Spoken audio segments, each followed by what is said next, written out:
dhalinyaro mas-uuliyiinta kasoo qayb galay maanta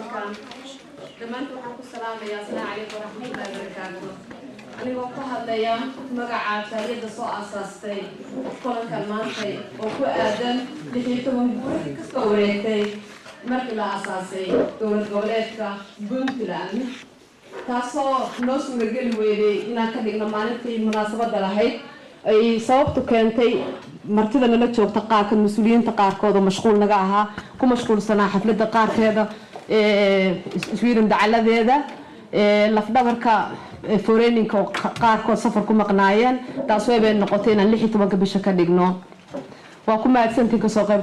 qayb gasheen haddana barnaamijka waxaan ku rabaa inaan kusoo dhaweeyo sida caadadu tahay quraanul kariim oo uu yeerayo sheekh cabdiraxmaan cabdulqaadir أعوذ بالله من الشيطان الرجيم بسم الله الرحمن الرحيم إنا أرسلنا نوحا إلى قومه أن أنذر قومك من قبل أن يأتيهم عذاب أليم قال يا قوم إني لكم نذير مبين أن اعبدوا الله واتقوه وأطيعون صدق الله العظيم raba hadda inaan u yeero oo nala jooga wakiilka Puntland Scandinavian-ka Dr. Maxamed Baydhabo fadlan ku soo dhawow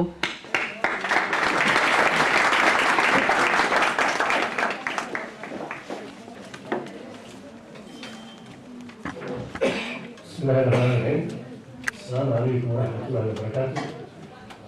ومحسنتين دمان بالتسوء حفلة قرطة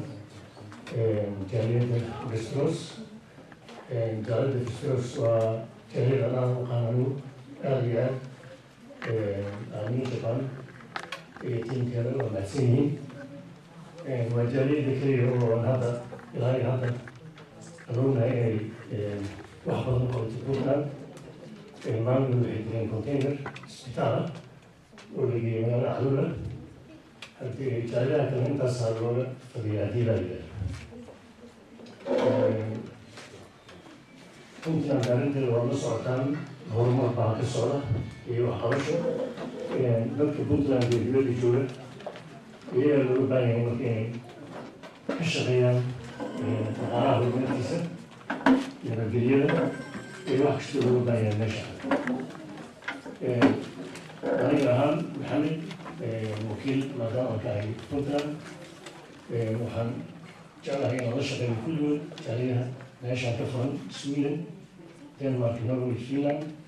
مركز إن شاء الله وهرجينا وحيلا قطر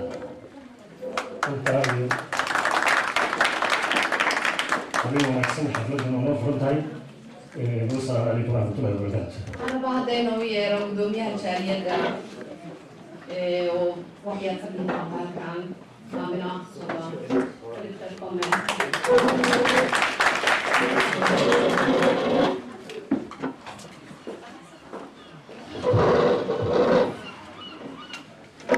السلام عليكم ورحمة الله وبركاته. أنا أقول اليوم ماذا Somali Svensk Solidaritet Förening aad idinku soo dhaweynaya xafladda maanta waxaa farxad weyn ii ah anigoo ku hadlaya magacateedo waxaana farxad weyn ii ah kasoo qaybgelkiina casuumadan aan idin fidinay marka insha allah waxaan idinka rajeynaya inaa maanta maalin farxad ay nala qaybsataan oo maalin farxad idinkana idin noqoto insha allah haddana xaflad way noo furan tahay marna waan bilaabaynaa كلما ماريا إنه شيء كيسا برنامج بسيط وسعيد إن شاء الله.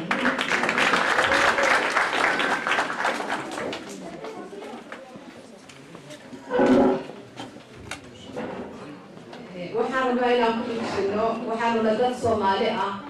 مسلمين إسكندقنا إسكندينا إسكندوقة مركا هيس عالم بيننا هيس عالم كارمنا كل شيء كل جيل وين عالم عالم كير وين وينه بيجي وين يستكفي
saaciday waxyaabo aan adduunyada ka dhici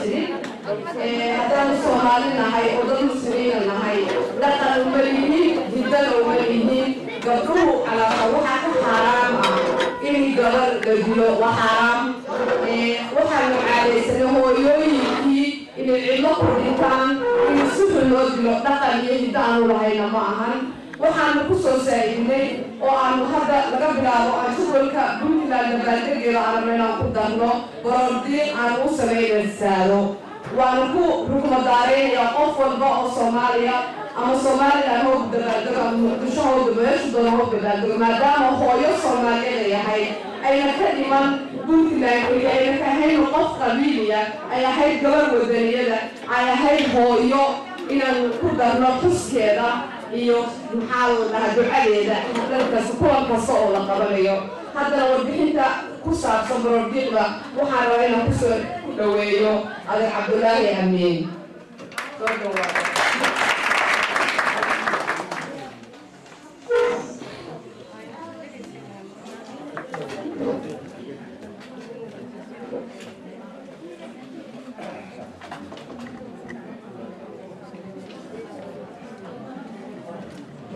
السلام عليكم ورحمة الله وبركاته.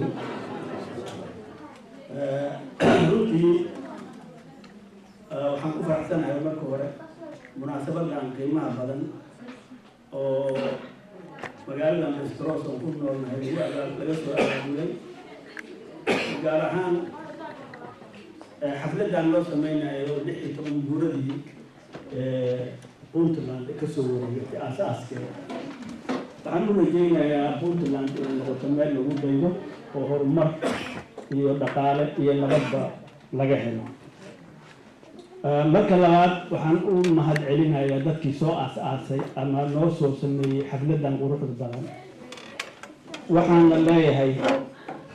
annagoo idinku mahadnaqayno marka labaad waxaan idinka rajaynaynaa reer Mestros oo dhan inaad midnimadeeda iyo horumarkeeda aad door weyn ka qaadataan oo aan isku soo koobin Puntland kaliya waxaa kale oo aan Saada Cali oo ahayd marxuumad xildhibaanadna ahayd qof haween oo halyeey oo la wada yaqaana ah dad badan oo iga badiyaan jira aniga markii si loo fiiriyo oo iga aqoon roon laakiin markaa halka aan u fiirisid Saado kolba intaan aniga aan aqoon ahaan aan ka maqlay iyo aan ka arkay qof wadaniyad oo qaran ah oo fanaanad ah oo heerkii ugu sarreeyay qof iyadoo nolol wanaagsan haysata u tagtay xamar si ay xildhibaanad u noqoto iyadoo xildhibaanada waxaan arkaa haddana falkii samaynayso oo dhibaatada xamar ka taagan muujinayso oo riwaayad ku matalayso oo heese wadani oo qofkii dhageystaba shucuurtiisa kicinaysa ku qaadayso allaha u naxariisto Saado maadaama aad baroordiiq u samaynaysaan waxaan leeyahay waxay ahayd qof barmageyda ah in haween la dila ummadda islaamka iyo adduunyadaba waa ka xaaraan laakiin xamar waxa joogo ama waxyaabaha xamar ka dhaco ma kala socno qofkii maalintaa la doonaba waa la dilaa ha ahaato iyada xildhibaanada la dilaya ka mid noqoto bil rabadaanna way ku dhimatay marka waxaan soo jeedin lahaa qarankay ka dhimatay kama dhiman qabiil kama ay dhiman Puntland waxay ka dhimatay qaranka Soomaaliyeed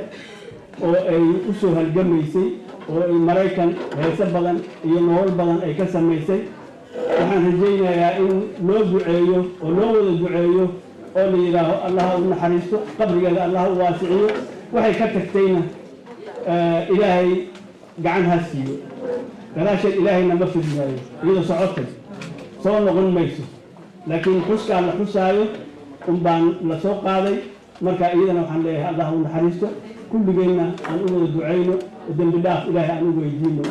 qof aan dembi lahayn adduunyada ma jiro marka intaasaan hadalkay kusoo koobayaa waxaan rajaynayaa reer xafladana xaflad qurux badan oo dad badan oo kala nooc ay ka soo qayb galeen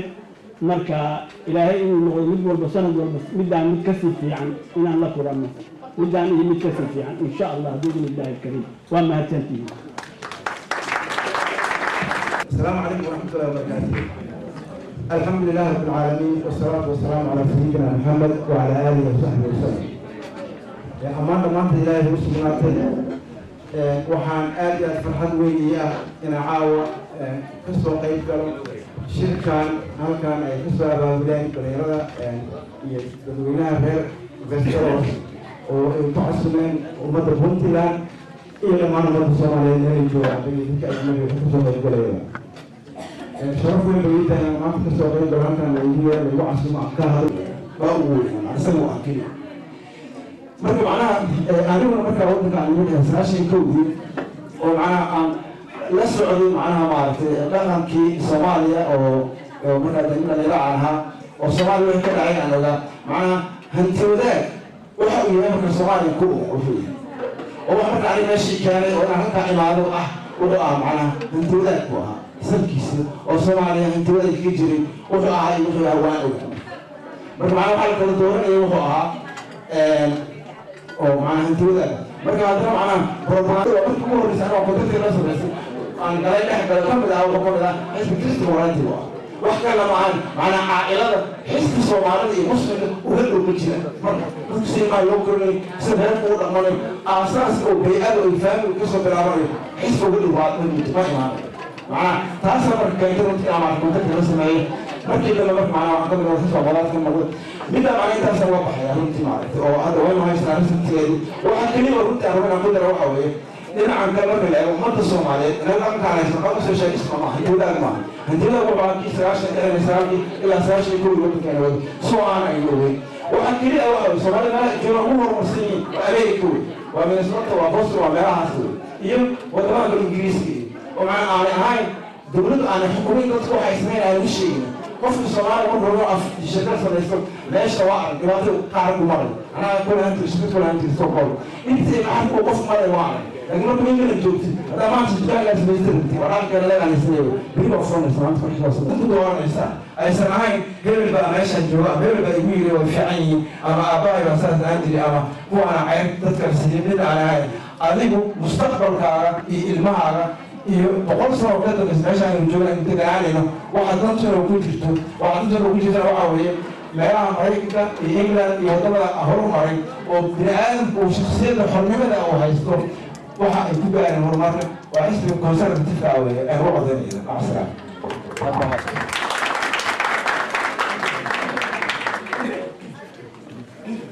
أبو هاسم تأجليوان أبشر hadda waxaan isku haysaa oo qadkii fooq loogu jirto wasiire Puntland joogta oo rabtay inay wadankii iyo calaashan shaqadeeda waxay tahay iyo waxyaalaha kusoo fooday waxay tahay inay qabatay nala socodsiiso marka hadda codkeenu sii deenaynaa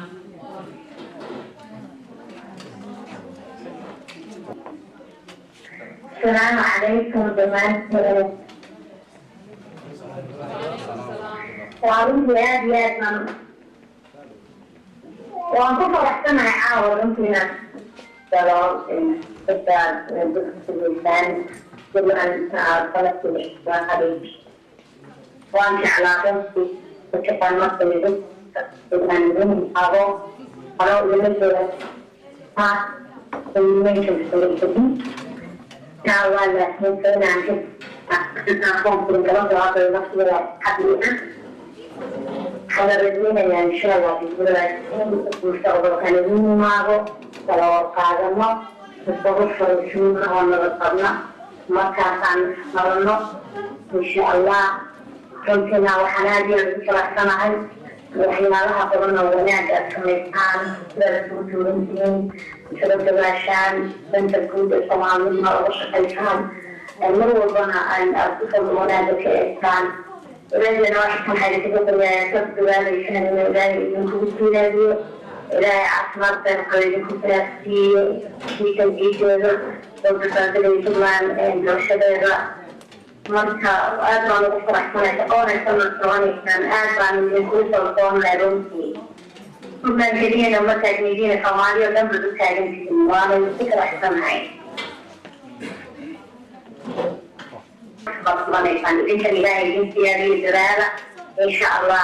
تأثير له آية ولغة التصريف ووضع في الأسمى مقروضك الدكتور من أخاف إلهي إنك يارو ونقل ونقل وحال دونات وعليكم. سولويو gabar ka socota Puntland qayb sodosfaal oo bixin laga siinaysa arrimaha Puntland dhammaantood oo Uppsala magaceeda soo dhawow Maryam Umar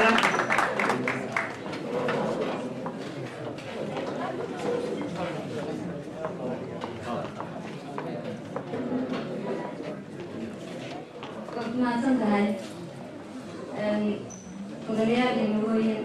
aad iyo aad baan idin salaamayaa assalaamu calaykum waraxmatullaahi wabarakaatu waxaan caawa ka hadlayaa taariikhda Puntland laakiin haddana taariikhda Puntland waa iga da'weyn tahay waa taariikh aad u dheer runtii dad badanna way yaqaaniin inay taariikh dheer tahay taariikh waxa weeye aan wax yar maanta wax looga sheegi karin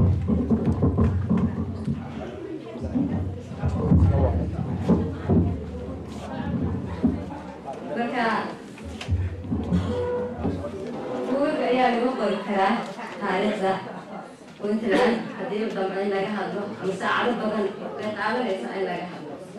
wax yar baan rabaa inaan ka taataabto maadaama layga codsaday ama lay weydiistay inaan taariikhda ka hadlo taariikhda Puntland waa taariikh dheer magaca Puntland ama Puntland markii loo hadlo waa dalkii udgoonka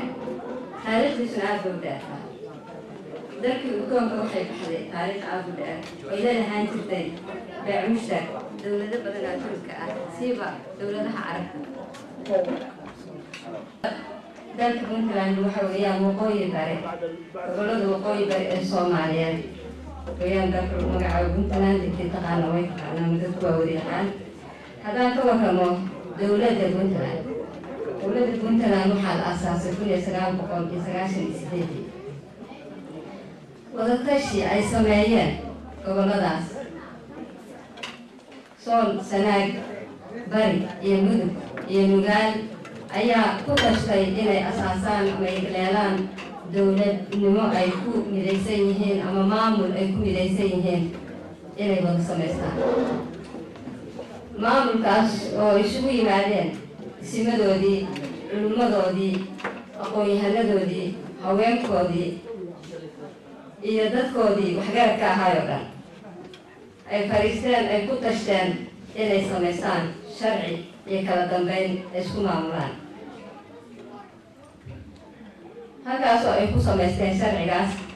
ayayna ku doorteen 3 gole golaha wakiilada oo xildhibaanada ah oo 66 ah iyo golaha garsoorka iyo golaha xukuumadda halkaasoo ay ku doorteen madaxweynihii ugu horreeyey Cabdulaahi Yuusuf Axmed allaha u naxariistee oo ay ka dhigteen madaxweyne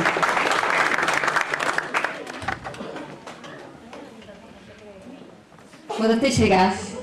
ayaa markaa waxaa ka dhalatay dowladdii Puntland oo waqtiyaal badan soo martay waqtiyaal aad u dheer soo martay maanta waa 16keedii waxaan hambalyeynaa buraanbura ugu talagalay Puntland waxaan soo dhaweynayaa Fartuum iyo igu caawiya sacabka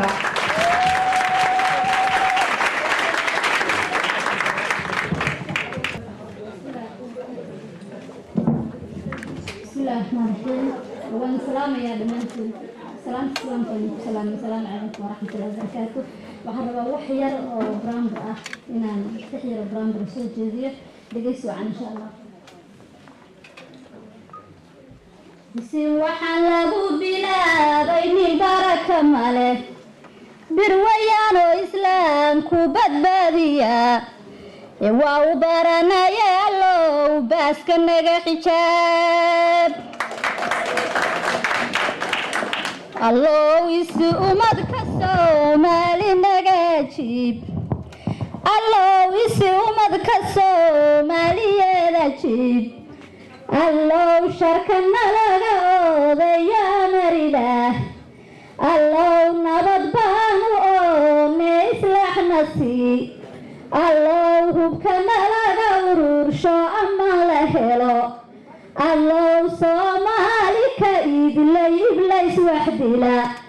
allow khayraadka yaga asanoo ifbixi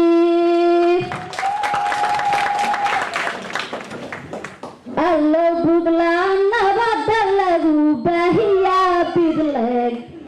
allow Puntland nabada lagu baahiyaa badleeg allow Puntland sharaf ambeenoobi lagu bilaa allow Puntland madaxda u baanaysa lagu bogsado allow Puntland cadowga ka badbaadi boqolkiiba allow maraakiib birmadii soo galaan Puntland allow shidaalkeeda burqaanaya soo baxa allow bari iyo galbeed baahi uga baxaan maalintaan wada tanaadne talada hantinay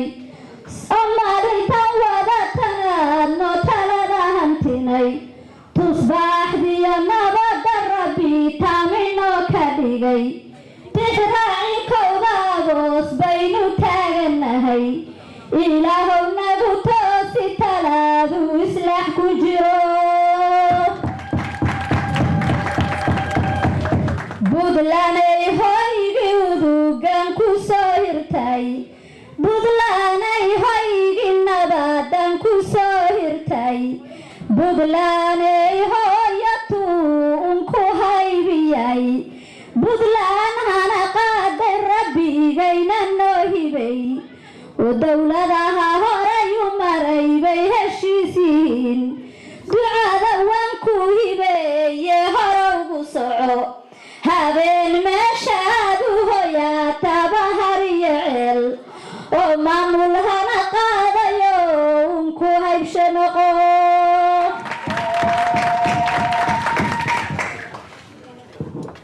xukuumadiyo maamulkow xooja talada guud ragga xilka maantay la wareegayo xafida siyaasadda xarig wareegaysa xeraw dhiga xasuuqa xildhibaanadeeni maxkamadu xula usada cali xaaladeedii maxkamadu xula ku xardha magaceeda gooba xanaanada taariikhdu ha xusee ku xayda ama goob xafidaan xukuumadiyo maamulkow xooja talada guud ragga xilka maanta la wareegayow xafida siyaasadda xarig wareegaysa xeraw dhiga xasuuqa xildhibaanadeeni xalkiisii hela usada cali xaaladeedii maxkamadu xula ku xardha magaceeda gooba xanaanada taariikhdu ha xusee ku xayda ama goob xafidaan sagaalkii gobol Puntland oo sare loo helay subxaan wa tacaala rabbigan sicin ka dhigay golaha shacabka iyo baarlamaanku saahibeen samow madaxweynaheeni saxiixa dhigay wasiiradu sara u qaadeen sidii la rabay oo ciidamada qalabka sida ay amnigii sugeen ayaa saaciidayagoo soo saf weyn ku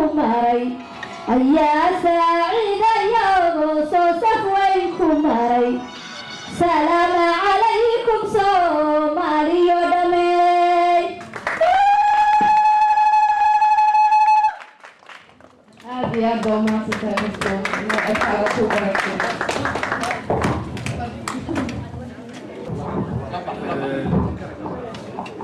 dhammaantiin waan salaamayaa salaanta islaamka intaa kadib anigoo ku hadlayo magacayga iyo magaca jaariyadda Somaliland ee gobolka Puntland aad iyo aad baan ugu faraxsanahay inaan ka soo qayb galno maalinta sanad guurada 16aad ee aasaaska dowlad goboleedka Puntland runtii Puntland waa dowlad aan darisnahay horumarkay samayso iyo nabadgelyadeeduba waxay dan ugu jirtaa Somaliland waxaan shaki ku jirin haddii dariskaagu gubanayo ama dhibaato ka jirto inuu ku saameynayo haddii uu barwaaqo ka jirto iyo horumar iyo nabadina inay ku saameynayso marka waxaan oran karaa dowlad goboleedka Puntland horumar fiican buu sameeyey dariiqii fiicnaa buu hayaa ee horumarka waana wax lagu hambaliyeeyo waxaana halkaa ka sii wada walaalaha Soomaaliyeed ee waxla leh ay ugu horeyso dowladda federaalkuna oo aad moodo inay taranturooyin ku hayso waxaan oran lahaa waranagu idinka tagnaye bal Puntland iyo maamul goboleedyada kale ee Soomaaliya ka jira iska ilaaliya oo la shaqeeya oo horumarka kaga dayda weliba Puntland ay samaynayso iyo sida ay u dhisayso ka eegtabaan oran lahaa waana mahadsantihiin aad iyo aad baan ugu faraxsanahay waxaan ugu hambalyeerayaa oo u mahadnaqayaa jaaliyadda Puntland ee gobolka Puntland iyo magaalada Västerås oo runtii maaragtay aan xiriir fiican wada leenahay iyo wada shaqayn naga dhaxayso iyo martiqaadka loo fidiyay iyagoo ka soo qayb galay anagana si weyn xafladeedii markii aan sameynay Somaliland marka waxaan leenahay xiriirkeena halkaas ka sii socon doona waana mahadsantihiin wassalaamu calaykum waraxmatullahi السلام عليكم ورحمة الله وبركاته. DDS هذا فهمت ودولة دجان كصوماليدا دولة إثيوبيا. marka ugu horeysa hambaliyo ayaan leeyahay sanad guurada 16aad ee Puntland anagu walaaladii baan nahay Soomaali baan nahay manihin amxaaro laakiin dowladda Itoobiya ka tirsanahay oo federationkaas aan ka mid nahay amxaaro manihin Oromo manihin Tigreena manihin waxaanu nahay Soomaali sidii noo kala waxaanu wax ku nahay Soomaali markay wax tahay waxaana niloobay khaasatan aan markaan iska hadlo waxaan ahaa dadkii dagaaladii sababkii ku soo qaxay dowladdii Soomaaliya ee jirtay waxaan wax ku soo baranay oo ku soo kornay cashuurtii hooyada Soomaaliyeed ee banaanka xoolaha ku iibinaysa laga qaadayay awalkaanu idiin hayna Soomaali aad u badan yahay meel walay waxaana ku faraxsanahay jiritaankiina qarankii Soomaaliyeed uu dumay dibudhisbu inaga rabaa khaasatan dadkiina jamhuuriyadda Soomaaliya wax walbana guri marka la dhisaya dhagaxa ugu horeeya asaaska laga bilaabaa marka inaad horta laga soo bilaabo hoosta oo markay Puntland ay maamul iyo cadaalad samayso sidoo kale Jubbaland ay samayso gobolada dhexe ay sameeyaan xamar laga sameeyo waxa lagu heshiin karaa marka ka dambe saasaan idinka rajaynayaa midnimo Soomaaliyeed Puntland waxaan leeyahay tallaabo horumar leh oo nabad ayaa qaadeen kursi wada 16 sano inta ku jirteen وانا كل اللي يجيني كسبورت وانا سوي dalka iyo midda gobolada intuu waa dawlad hadda misaal idin soo qaato hadda waddanka oo hadda federaal ay bay dawladda hoose maqli jiray marka dawlad gaar ah yahay halka waxaan ka wadaa waxaan si gaar ah u bogaadinayaa maamulkaas iyo madaxdiisa oo hadda wakiilkiisu la joogo madaxweynaha baarlamaanka xukuumadda iyo dhammaan shacbiga reer Puntland waxaan filayaa oo kale bogaadinta inay la wadaagaan meeshii Soomaaliyeed wax fiican ka jiraan Soomaalida uga jiraan runtii Soomaalidu dhan baa ku bogaadinaya inta markaan ka gudbo arrin dhacday oo mudan in la kor istaago oo la xusuusto ayaan rabaa kelmadayda inaan ku darsado. waxaynu ognahay bani aadamku ciddii wax u tarta iyo ciddii wax yeesha labadaba waa kala yaqaan haddii uu yahay bani aadan xisaabtamaya bal xoolaha kala yaqaan. halkan waxaan dadka Soomaaliyeed uga tacsiyeynayaa si guud si gaarana reer Puntland uga sii tacsiyeynayaa Saada Cali Warsame oo ahayd gabar Soomaaliyeed oo heer qaran mas'uuliyad ka ahayd ama ku ahayd ku tilmaanayd ku xusnayd una dhimatay oo u geeriyooday oo nafteeda ku weeyey mowqifkeeda ay ka taagan tahay midnimada iyo xaqa ummaddeeda iyo dalkeeda iyo dadkeeda. waxaan ka codsanayaa jamhuurka meesha fadhiya inaynu hal daqiiqo u istaagno faataxadana u marro si gaaraan idinka codsanaya.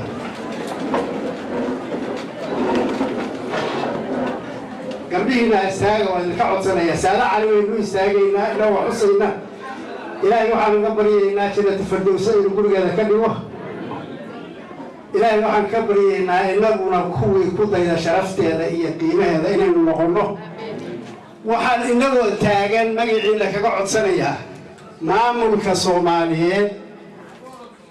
ama gobolka reer Puntland madaxweyne Gaas waxaan ka codsanayaa iyo ku-xigeenkiisa baarlamaanka Soomaaliyeed ama reer Puntland waxaan ka codsanayaa Saada Cali Warsame magaalo kasta oo ku taala Puntland in wadada ugu muhiimsan lagu magacaabo caasimadda Puntland dina taalo looga dhiso. waxaan kaloo codsanayaa madaxweyne Gaas iyo maamulkiisa aqalka baarlamaanka Puntland in dadka Soomaaliyeed halkaa taagan magacooda waxaan kaga codsanayaa aqalka baarlamaanka Soomaaliyeed ee Puntland in magaciisa la siiyo Saada Cali Warsame oo uu noqdo gurigii Saada Cali oo hubsama. dowladtihiin halkan waa midnimo iyo Soomaalida iyo walaanimo reer Puntland iyo reer Westeros habari aan markaas ilaahay ma mahadsantihiin. Assalaamu calaykum.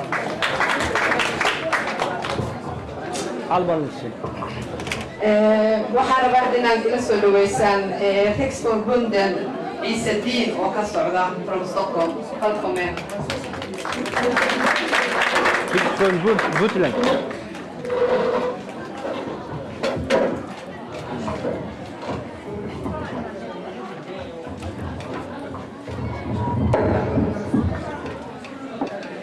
Bismillahirrahmanirrahim.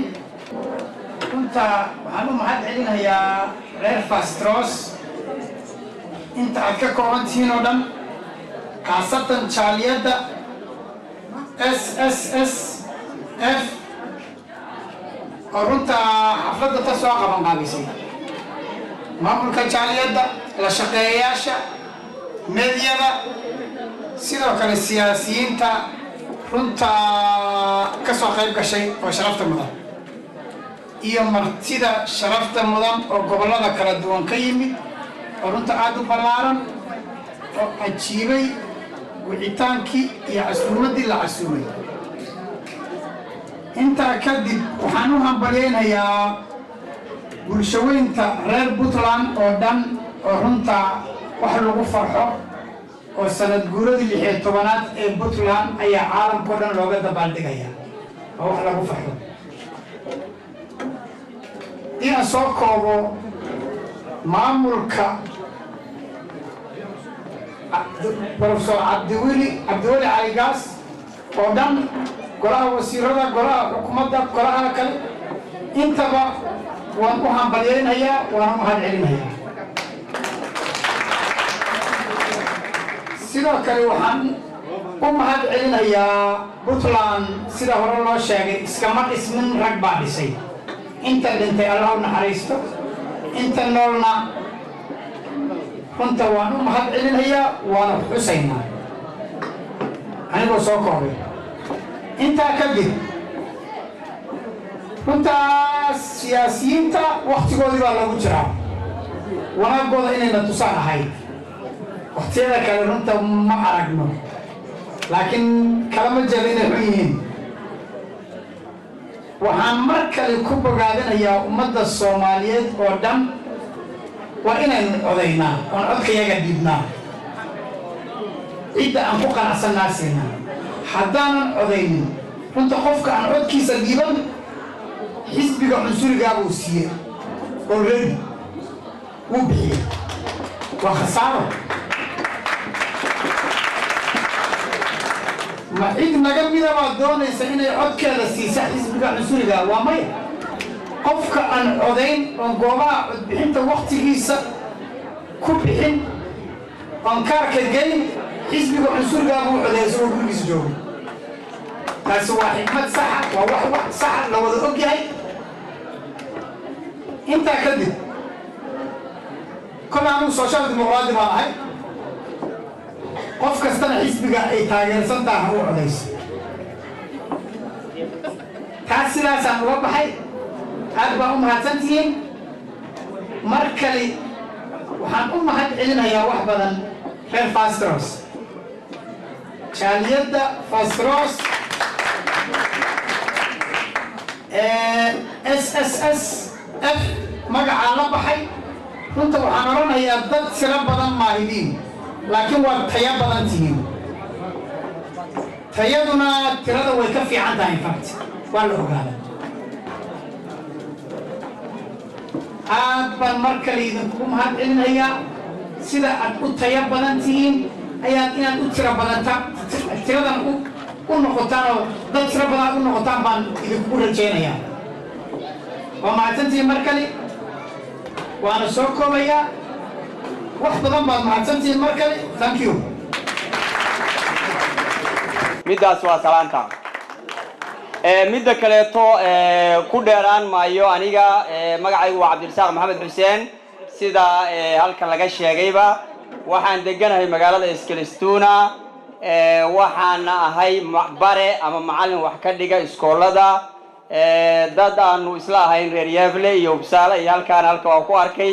Yavle iyo Uppsala waa magaalooyinkan wax ka bartay oo waxaan ku soo diyaariyay master degree of economics kadibna waxaan u bedeshay macallinimo waxaan ku shaqeeyaa macallinimo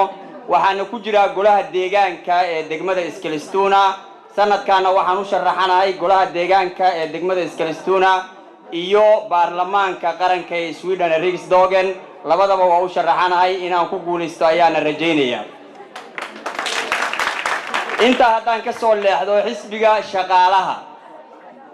shaqaalaha ama xisbiga la yiraahdo social democratana ayaan anigu ka mid ahay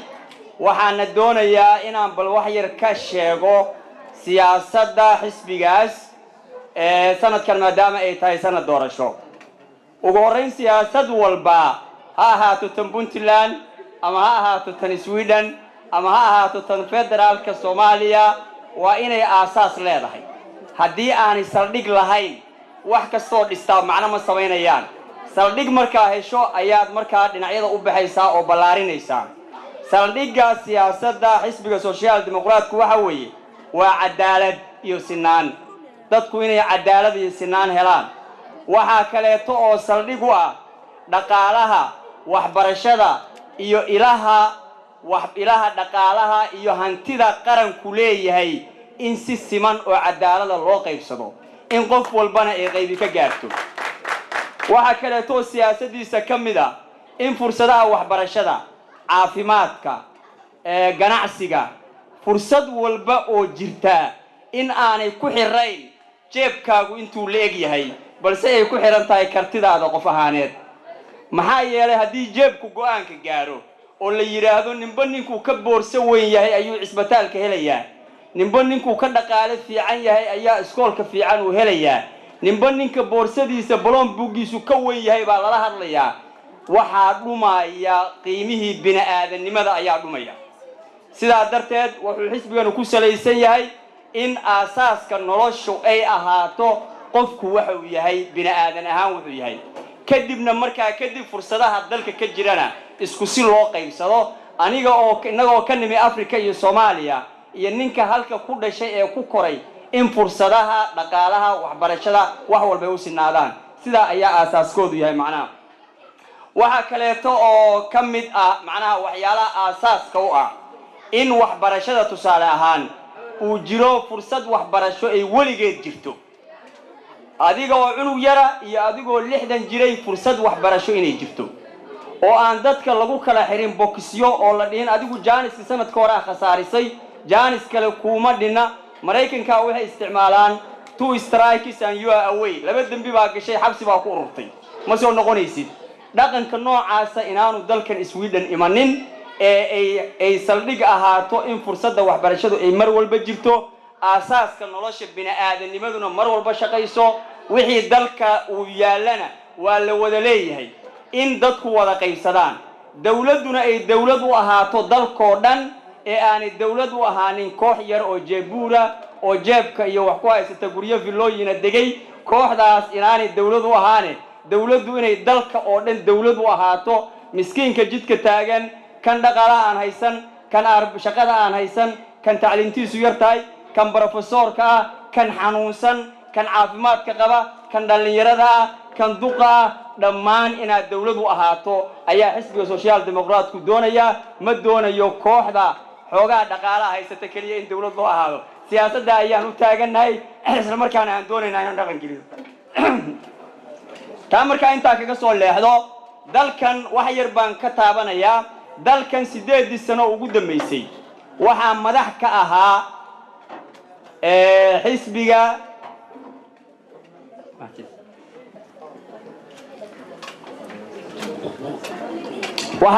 ahaa xisbiga dawladda wadaaga oo garabka midiisa wada ogtiin dhamaantiin waa ogtiin ku dheeraan ma laakiin wax yar baan ka faahfaahinaya dawlad wadaag ah oo garabka midiga oo xisbiga moderaadka uu madax u yahay ayaa wadankan madax ka ahay 8 sano oo la soo dhaafay waxa la sameeyaa waqtiga markuu dhamaato ama wax walba hawl walba oo aad samayso haday ahaan lahayd iskuulka aad dhigato ganacsiga aad samayso ama wax walba oo aad samayso waxa lagu sameeyaa udbaadheeri waa taqaanaan qiimeyn baa lagu sameeyaa maxaa qaldamay maxaa wanaagsan maxaa ii qabsoomay maxaan bedelaa waxaan idinka codsanayaa dhammaan markaa guriga ku noqotaan bal dawladda hadda halka laga sheekeynayay qiimeyn ku sameeya bal waxa uu qabsoomay shaqada markii la fiiriyo shaqa la'aanta 2006 shaqa la'aantu waxay ahayd waa 8 sano ka hor boqolkiiba 6 ayay ahayd shaqa la'aanta Sweden guud ahaan markii la fiiriyo maanta waxa weeyaan boqolkiiba 8 wey 80% ayay maraysaa ay ka koray maraysaa yaani wax isbedel ma jiro dalkii waxa laga abuuray dabaqaad kala sareeya ayaa laga abuuray waxa laga abuuray dad dabaqaadkoodu sareeyaan oo dhaqaale haysta iyo dad masaakiina oo aan waxba haysan baa laga abuuray kooxo kala duwan baa dalka samaysmay waxyaalaha arkaysaan tusaalahan hadda intiinaan meesha isugu timi reer Westeros waxa degantihiin Beekby waxa degantihiin Valby waxa degantihiin xaafadaha maartay Robi xaafadaha aad degantihiin hadda aan magacaabay reer Westeros hoos naqandaris baanay maalin walba anigu imaada qof mudaraada ka soo hela oo idin diraya waa home of youth xaafadaha inta gashaan qof mudaraada iska daa qof Soomaaliye qof mudaraada oo carab hadda ka soo heshaan xisbigaas waa fiican yahay ma aha yaani wax lagu qiimeeyaa danta wax lagu qiimeeyaa dadka masaakiinta ee cumaalka inagu cumaal baynu nahay muruqeenaynu maalaa dadka cumaalka ee dalkan ka jira Sweden boqolkiiba 98 waxay u codeeyaan xisbiyada garabka bidix bay u codeeyaan xisbiga moderaadka tusaale idin siinaya dhamaantiin waxa laga yaabaa walaalihiin baa iskoolka dhigta waxa dhigta dadkiina dhigta iskoolka waa ka wada wahaynaa anigu macallin baan ahay waxa weeyaan waxyaalaha la sameeyay waxa kamid ah in laga dhigay wax walba private in laga dhigay wax walba waxa jiro shirkado hadda waxa jira waag hore waxa jiri jiray ardayda maadooyinka kulliita iskuulka ayaa lagu caawin jiray waxa la siin jiray maataha xisaabta juqraafiga taariikhda sayniska iskuulka ayaa lagu dhex caawin jiray iskuulka ayaa ku tashan jiray macallimiinta iskuulka ayaa caawin jiray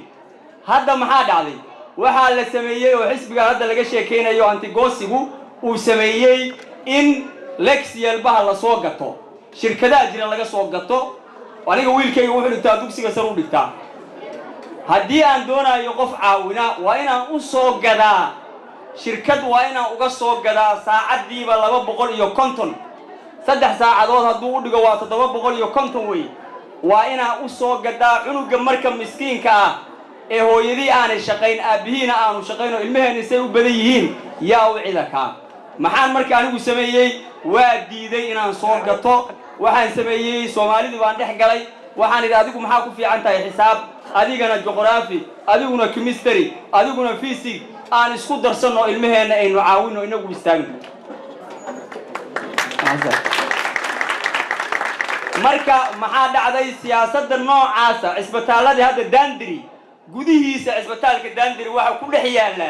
haddii adiga dhabarku ku xanuuno isbitaal meel baa lagu dirayaa haddii ninkan dhaqaalaha fiican dhabarku xanuuno meel baa lagu dirayaa lugta haddii laga qalayo meel baa lagu dirayaa adiga dhaqaale maadaama aadan haysan ninka dhaqaalaha haysana meel baa loo dirayaa Soomaalida marka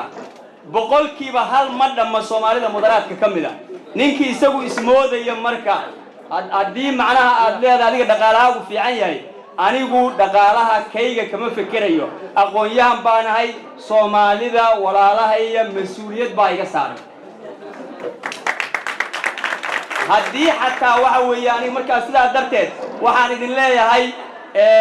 kala sarreynta iyo waxyaalahaas oo dhan in aynu xisbigaas dalka la kala qaybinayo sida Mareykanka oo kale laga dhigayo waxaan ku soo gabagabaynayaa inaynu waxaynu kala dooran doonaa in Sweden la kala sarreysiyo dabaqada loo sameeyo iyo inay Sweden ahaato dal sideedii hore oo isku dhagan oo macnaha miskiinkana la soo qaado kan korona laga soo baalkiyo weeyaan waxaan ku soo gabagabaynayaa hal daqiiqo haysataa baa leeyahay waxaan ku soo gabagabaynayaa sidatan waxaan idin leeyahay horta waxa weeyaan dad aqoon loo wax kala qiimeyn kara baatiin idina amri mayo laakiin waxaan leeyahay u coday isbedel caam ah u coday cilmi baaris u coday cilmi kororsi u coday caafimaad u coday shaqo caboon u coday iska caabinta cunsuriga u coday caafimaad loo dhan yahay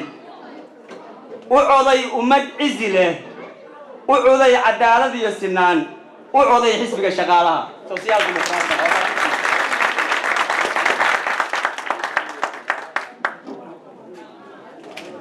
aad baa u mahadsantahay Cabdirasaaq hadda waxaan soo gabagabeynaynaa codka aan qaybinaynay haddana waxaan ku rabaa inaan ku soo dhaweeyo Yuusuf Dooxajoog oo ka hadli doona midnimada Fasmaland iyo nawaaxigeeda فليتفضل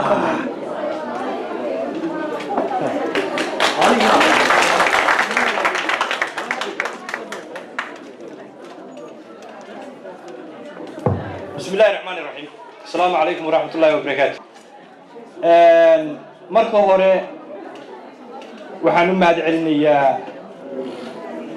Allah subhanahu wa ta'ala alxamdulillahi rabbil alamin ilaahay dad muslimiina ka dhigay muslimnimada inuu ku sugay halkay isugu kaya keenay inagoo nabad qabna faraxsan barwaaqo qurux badni ayna ka muuqato marka labaad waxaan ammaan iyo bogaadin u soo jeedinayaa jaaliyadda ama jaaliyadaha Puntland ee gobolka Westmoreland oo isku hawlay runtii inay suuro gasho xafladda tani juhdi badan baa lagu bixiyay waqti badan baa la geliyay caawana waxaad arkaysaan hawshii la qabtay miro dhalkeedu siduu u eg yahay inay tahay si qurux badan 5 daqiiqo imaam deeqde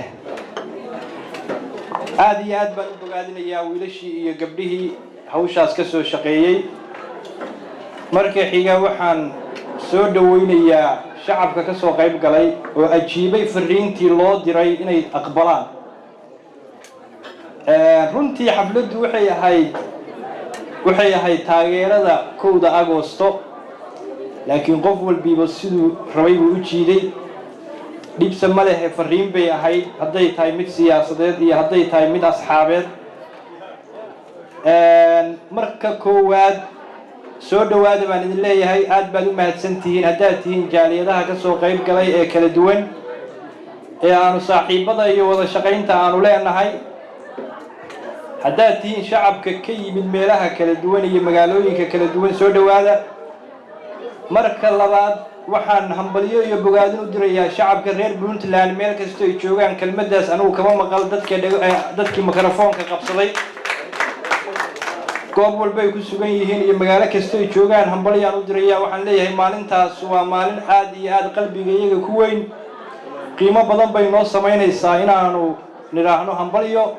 hambalyada waxaan u horraysiinayaa madaxweynaha dowladda Puntland mudane Cabdiweli Maxamed Cali Gaas waxaan u dirayaa hambalyaan leeyahay madaxweyne waxaan u dirayaa first lady murwada koowaad ee Puntland Hodan Ciise waxaan leeyahay waxaan hambalyo u dirayaa madaxweyne ku-xigeenka Cabdixakiin Xaaji Cabdullaahi Cumar Camey waxaan hambalyo u dirayaa gudoomiyaha baarlamaanka iyo ku-xigeenadiisa mudane Siciid waxaan hambalyo u dirayaa golaha wasiirada iyo golaha baarlamaanka ee Puntland dhammaantood oo isku duuban waxaan leeyahay nabad iyo farxad ku ciida meel kastood joogtaan shacabka reer Puntland inta haddaan ka gudbo maxay tahay sanad guurada 16aad ee aanu u dabaaldegayno maantay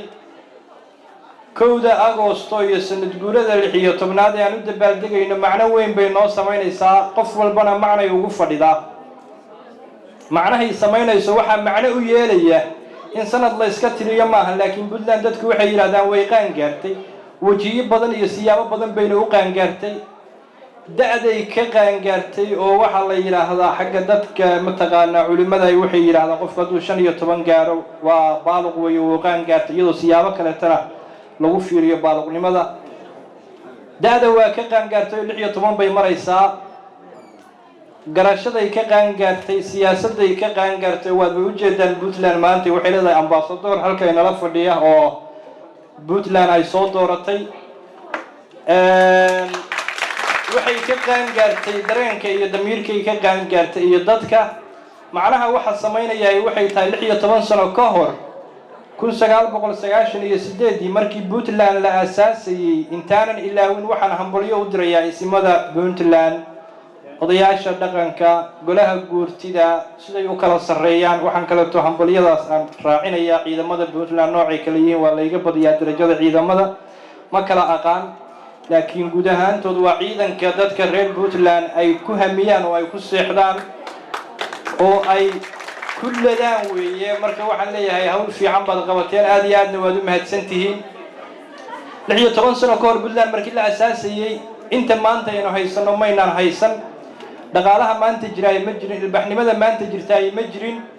dadku siday maanta u fakarayaan uma aysan fakarayn waqtiguna aad iyo aad buu u yaraa warqadaha iska soo daba dhacaya minidka ah waan jeclaa xoogaa inay mataqaana qolada qaban qaabadu ay igu darto maadaama minidku xoogaa ciriiri yahay warqada kale way idinka sugi doonaa kulay taasaa macno samaynaysa dadku maalintaas iyadoo Soomaaliya ay burburtay oo dadku laga baqayo ilaahu ibixi lagu jiro dadkii intay fadhiisteen ku hamiyay inay wax samaystaan tan macnaha samaynaysa waa taa tan macnaha inoo samaynaysa waa meeshii laga kacay xilliga iyadoo maanta la joogo 16 sano dhowr iyo 20 sano Soomaaliya ay dawlad la'aan tahay iyadoo Soomaaliya ay isqaban weyday xilliga in la isqabadsiiyo oo dad intay fadhiisteen ay fakareen rag iyo dumar bale hambalyaan mar kale idin leeyahay shacab weynaha reer Puntland iyo inta la saaxiibka siyaasadda saaxiibka kula ah wada dhalashada iyo dadnimada saaxiibka kula ah aad iyo aad baad u mahadsantihiin taa haddaan intaa kaga gudbo annagu haddaanu nahay jaaliyadda SSSF waxaanu ku fakeray inaanu qabanno xafladda Puntland annaga laftigeeyo qaangaarnimaan isbidaynaa waa markii ugu horeeyay oo laga qabto gobolkan xafladda Puntland taasna waxa keenaya qaangaarnimada Puntland ay qaangaartay annaguna dhinac kaga jira waa qaangaaray maantay mana noqon doonto maalintii ugu horeysay uguna dambeysay oo xafladda tanu ay ka dhacayso Fostros ay ka dhacayso halkaas ay ka sii socon doontaa iyadoo sida tan ka qurux badan kana abaabul wanaagsan haddaanu nahay dadka Soomaaliyeed Soomaali markii la yiraahdo qof walbiiba siduu doona ha u macnaysto laakiin kelmadda Soomaalida ay wada waa badalad sida carabta oo kale way laakiin dadku intay wadaagaan baaba ka badan oo dadku dhaqan bay wadaagaan dadku dadnimay wadaagaan midab iyo af iyo luqad iyo diin bay wadaagaan intaas ummadda ka badan ummaddu intay ku kala qaybsan tahay waxa ka badan intay isku raacsan tahay baa ka badan marka marar badan baa la isku dayay in jaaliyadaha Soomaaliyeed ee gobolkan degani ay midoobaan waa kelmadii codka la igu siiyay ee la yiri midnimada iyo israaca Festmoland intii kale to hambaliyada ahayd aniga ku darsaday kelmadaas waxaan rabaa aad bay igu buuxdaa inaan in yar aan dul istaago Maariyo way soo fiirinaysaa 2 daqiiqo aad igu darto anigu waxaan qabaa dadkan magaaladan degan wax kala qaybiyay ma jiraan haddii qof walbiiba uu iska ilaawo roobka ka da'aya dalkii hooyo iyo dalada halakan uga haysto hadduu iska ilaawo anigu aabaan ahay ilmaan dhalay ilmahaygu iskool bay tagaan oo ilmo kale oo Soomaaliyeed bay iskoolka la tagaan dugsi bay tagaan oo ilmo kale oo Soomaaliyeed bay dugsiga wada galaan isma haybsadaan oo adigu gobolkee ka timi ma yiraahdaan laakiin waalidiintu waxa la rabaa inay sida ciyaalku ay u fakarayaan ay uga run sheegaan oo aysan ciyaalkana oran aabo adigu iskoolkan ciyaalka jooga isku ciyaal ma tihidin dugsigan kuwa joogana isku dad ma tihidin waa kala qaybsan tihiin xaafadda aad degan tahay wax idinku kala qaybiyaan ma jiraan dadku farxadda la qaybsado murugtana la qaybsado waa shay asaasi weeye shaygaas waa shay aan aad ugu buuxno weeye waxyaabaha qof walbiiba uu aaminsan yahay isaga khaas u leh qofku wuxuu siyaasad u aaminsan yahay isaga gaar u leh laakiin annagu markaanu halka joogno waxaanu isweydiin karaa war wiilkayga iyo wiilka Saleebaan iskool ma wada tagi karaa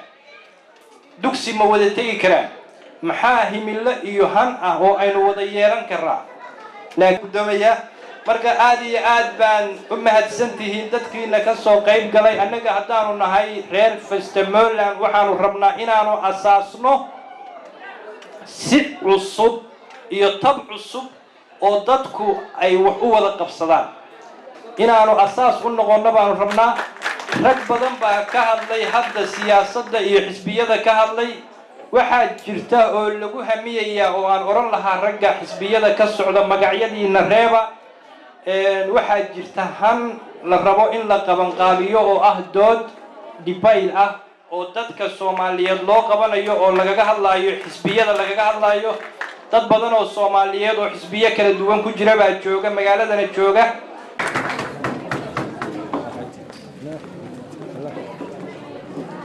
iyadoo inala joogaan dad badan haddana aan waqtigu ciriiri lagu yahay dadka tahniyayaasha u diraya Puntland gabdho badan oo Puntlandaysa nala jooga oo qaran ah gabdhaha si gaara iyo dadka taliya duubeeda gaar ahaan baan ula kulmi doonaa wiilka dadku fiidiyaha qaadaya haddana qaybta suugaantaan u wareegsanaynaa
أصولك النوغا كجرا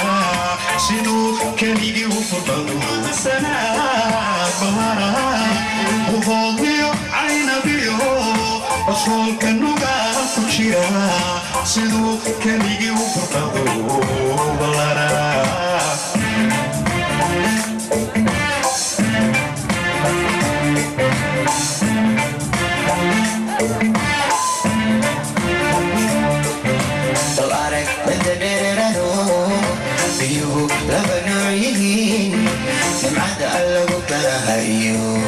Sidu bokorku kalagay salara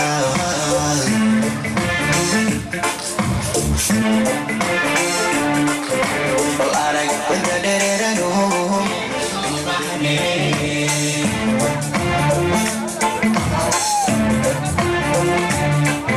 Maki nabilamay Bulan nasa sayma Sariyang lako begato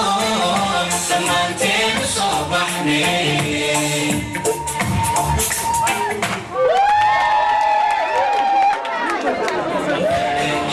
والرحيل امحى الشغل امحى اكسنا عليه من يا الدنيا يسنا عليه ما كلا بودا ديرانو خبي احيا روحها يا الدنيا يسنا عليه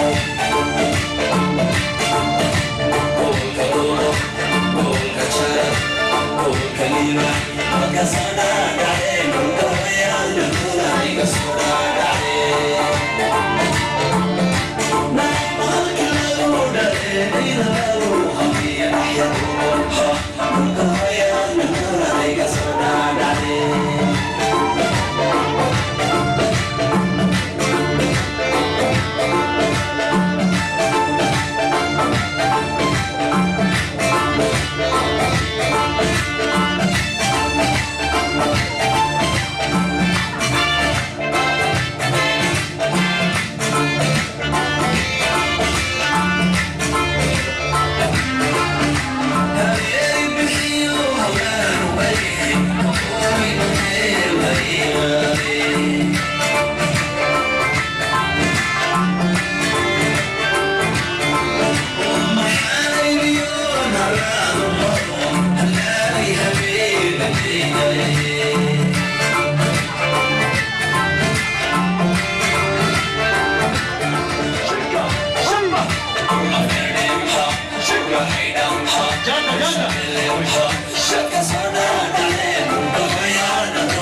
socon doontaa xafladda fanaaniintu waa badan yihiin markaan waxaan kusoo dhaweynayaa cabdiweli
iskani budlaanay aragsanay idahamu ogaaluroon quruxdii allada iskani ugu adiga allada allaylahay ila waxdeegeen inaba aana ilahay amaantii boosasa iskani adiga allaha allaylahay ila waxdeegeen inaba aana ilahay quruxdii garow iskani adaabuurtiyo wadaha gabgacay ku abuurhayo وفاصي أركسني إذا مو قادرون وروحي بنا إسكني قالوا ما يقولوا حبني إذا مو قادرون وروحي علونا إسكني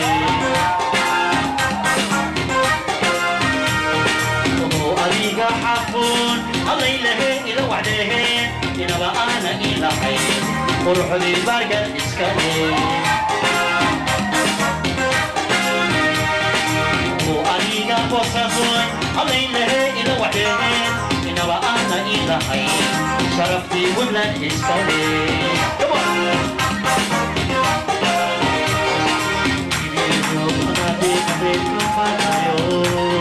أنا بلاني مكي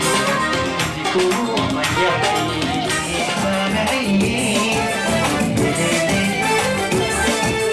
روحات شرعاتي وبيجني علي جني تابعي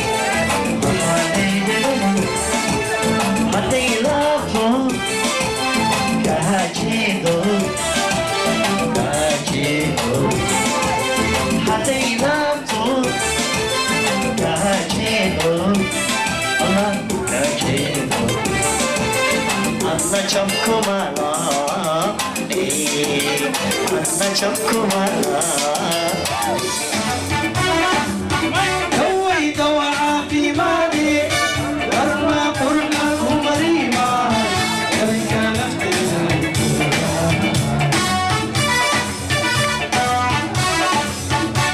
جنب بحري وبحدي لاعي معها جنب شرف ارجع كذلك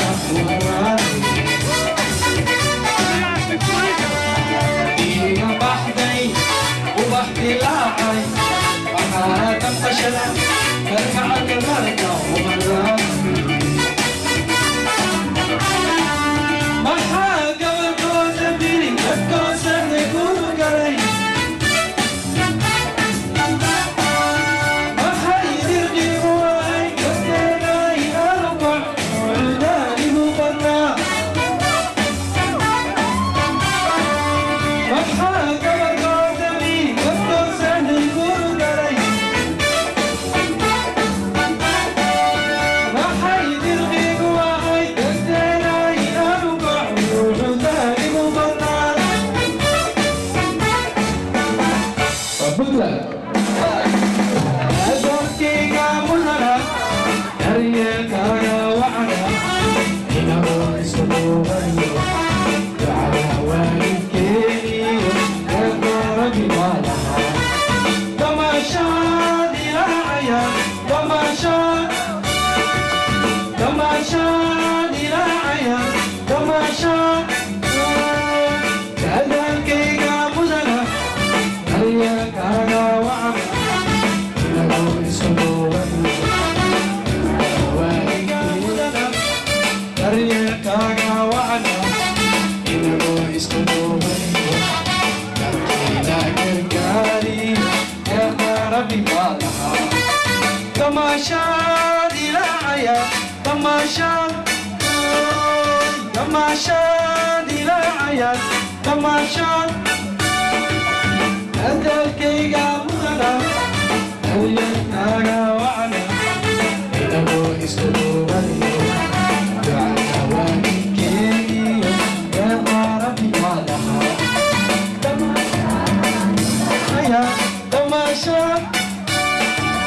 damaashaad ilaacaya damaashaad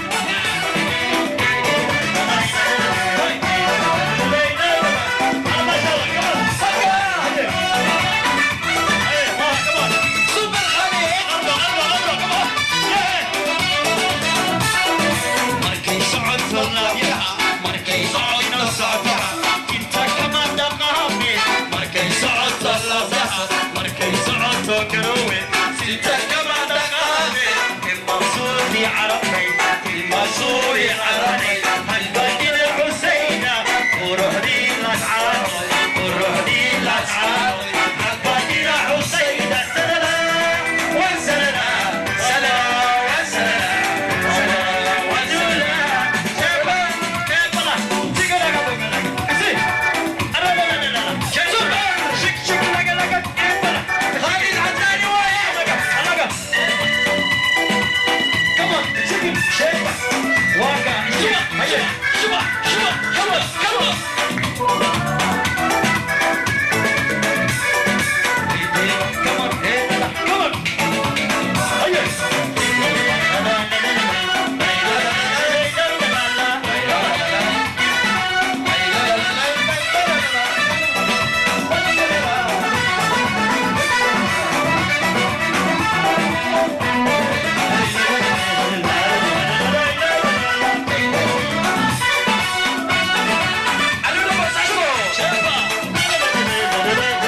you.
haddana waxaana la taagan Torrey Dirir Xasan oo ka soo qayb galay xafladda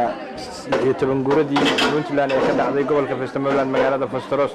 Torrey Dirir Xasan ku soo dhawow maxaad hambalyeynaysaa hambalyadaada caaw waxaan hambalyeynayaa dhammaan ummadda Soomaaliyeed waxaan si gaar ah u hambalyeynayaa dowlad goboleedka Puntland waxaan hambalyeynayaa madaxweynaha reer Puntland waxaan hambalyeynayaa dhammaan xubnihiisa wasiirada kaabinetkiisa akadeemiga ah madaxweynahan ku qanacsanahay ku kalsoonahay oo hambalyeynayna waxaan shacabka ka codsanaynaa in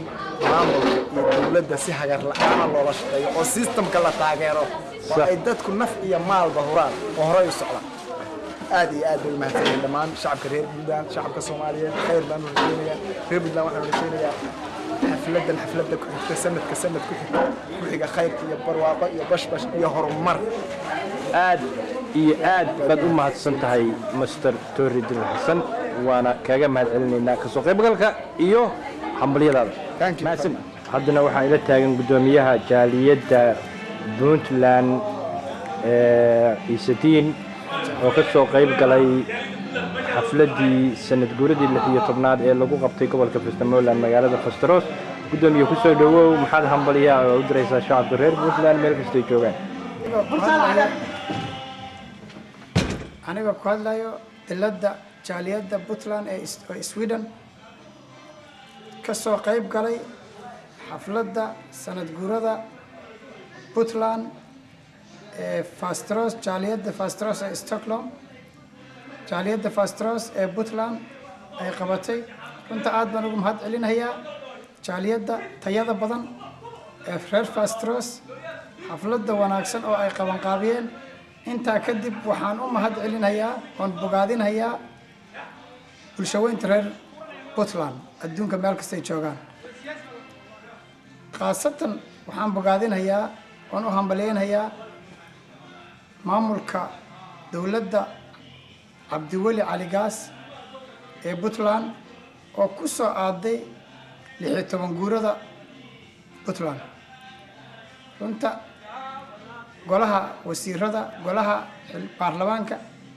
iyo golaha kale iyo isinada reer Puntland intaba waan u mahad celinayaa waana bogaadinayaa waan u hambaleynayaa waa mahadsantahay aad iyo aad baad u mahadsantahay gudoomiye waana kaaga hambalyeynayna ka soo qaybgalkaaga iyo hambalyada aad u dirtay shacabka reer Puntland meel kasta ay joogaan waa mahadsantahay haddana waxaana la taagan qabanqaabiyaasha xafladda xubnaha firfircoon ee jaaliyadda Triple SSF ee gobolka Festamaland magaalada Fostros Master Loyan Osman Loyan ku soo dhawow hambalyada aad u diraysaa shacabka reer Puntland meel kasta ay joogaan maxaad caawi aad ugu tala gashay inaad xafladan aad ka tiraado hambalyadaada bismillaahi raxmaani raxiim waxaan aad ugu faraxsanahay xafladan maanta ka dhacday caawa ka dhacday magaalada Fostros waxay noqotay xaflad aad iyo aad loola yaabo oo wixii ka dhacay alxamdulillah wax aad farxad iyo tiiraanyo ay ugu reebtay dadkii ka soo qayb galay tusaalana ugu noqotay dadka degan magaalooyinka kala duwan ee Sweden waxaa farxad weyn ah siday u qabsoontay iyo hawshii meesha ka dhacday iyo sida aan rajaynayno si ka fiican bay u qabsoontay waxaan rajaynaynaa sanadkiisa kale inay sidaa iyo si ka fiican noogu qabsoonto waxaan hambalyo halkaan ugu dirayaa dadkii juhdiga iyo waqtigooda iyo maalkooda geliyay inay qabsoonto ka dhabeeyay in Soomaali weyn la isugu yeero loona dabaaldego intii ka qayb gashay oo dhan waa u hambalyeynayaa jaaliyadaha kala duwan oo nooga kala yimid Umeå ilaa iyo Copenhagen oo Denmark ah iyo waqooyiga Sweden waxaan u hambalyeynayaa waqtigoodii oo ay soo qasaariyeen oo ay u soo qasaariyeen inay ka qayb galaan xafladan waxaan rajaynayaa in sanadkiisa kale sidaas oo kale aad noogu timaada annagana aanu idinku nimaano wada shaqayn naga dhexayso waxaan kaloo hambalyo halkaan uga dirayaa jaaliyadaha kala duwan ee nala degan magaalada Westeros gaar ahaan gobolka Westmaland nala degan waxa weeye waxa aad sameyseen aad baan ugu farax ka qaybgalka aad ka soo qayb gasheen aad baan ugu faraxsanahay sidaas oo kale ku yimid inaan ka soo qayb galnaan rajaynayna والسلام عليكم ورحمة الله وبركاته. aad baad u mahadsan tahay Mr. Looyan waana kaaga mahadcelinaynaa kulanka iyo